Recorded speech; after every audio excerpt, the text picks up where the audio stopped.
ఈ ఊరికి అడవిలో ఉన్న ఈ పాండవుల నాటి భీముడి గుడికి ఏంటి సంబంధం? ఇక్కడున్న ఊరు అసలు ఏమైంది? ఇంకా ఇలాంటి ఊబిలు నిజంగానే ఉన్నాయా? పంచ పాండవుల నాటి భీముడి గుడి ఇక్కడ అసలు ఎలా వచ్చింది? వీడియో అయితే చాలా ఇంట్రెస్టింగ్ ఉండబోతుంది, చివరి వరకు చూడండి. దాదాపు 2 కిలోమీటర్ వచ్చినప్పుడు ఈ లోయ అయితే కనిపించింది. ఈ నీళ్లు ఏ కాలంలో అయినా ఇంకిపోవంట. ఇందాకే ఇక్కడ పులి పోయినట్టుంది, అడుగులు అయితే ఉన్నాయి. ఎడ్ల బండి మీద నడుచుకుంటే అయితే మా వాళ్ళు వచ్చేసారు. 3 కిలోమీటర్ ప్రయాణం తర్వాత అయితే లాస్ట్ కి చేరుకున్నాము. ఏదైతే ఇప్పుడు కనిపిస్తుందో పంచ పాండవుల నాటి మహాబలశాలి భీముడి గుడి ఇది. ఇప్పుడు కనిపిస్తున్న ఈమెను ఇక్కడ పూజారి. ఈమెకు దేవుడు వస్తానంట. కొన్ని విషయాలు అడిగి తెలుసుకుంటే నమ్మలేని నిజాలు బయటికి వచ్చాయి.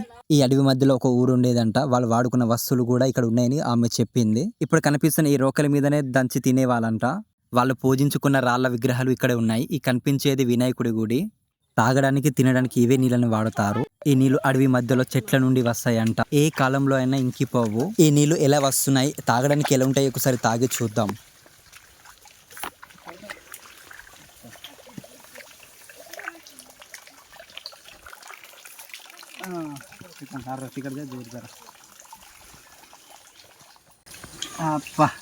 చల్లగా ఉన్నాయి.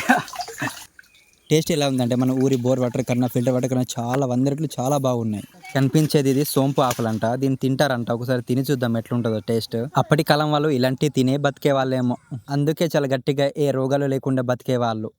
టేస్ట్ అయితే చాలా బాగుంది, సేమ్ సోంపు తిన్నట్టే ఉంది. కనిపించేది ఇది ఊబి అంట. ఒకసారి చూద్దాం కట్టె పెడితే ఎంత లోపల వెళ్తుంది, అసలు ఇక్కడ అసలు ఏముంది అనేది. కట్టె లోపలికి పెడుతుంటే ఇట్లా లోపలికి గుంజుకుంటుంది.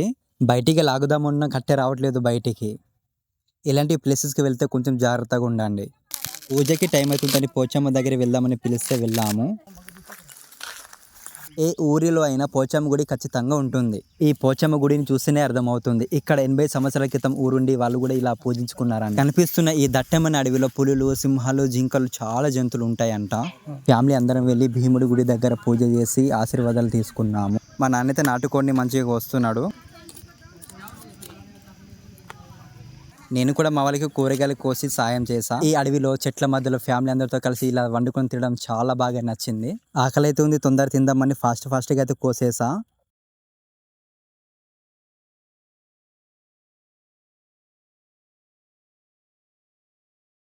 మా అత్తమ్మ వంట చేయడానికి అన్ని సామాన్లు రెడీ చేసి పెట్టింది.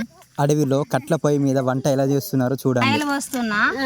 ఇప్పుడు ఉల్లిగడ్డలు వేస్తానా, పచ్చిమిర్చి వేస్తాను, ఇప్పుడు మసాలా ఐటెం వేస్తానా, కలపాలి.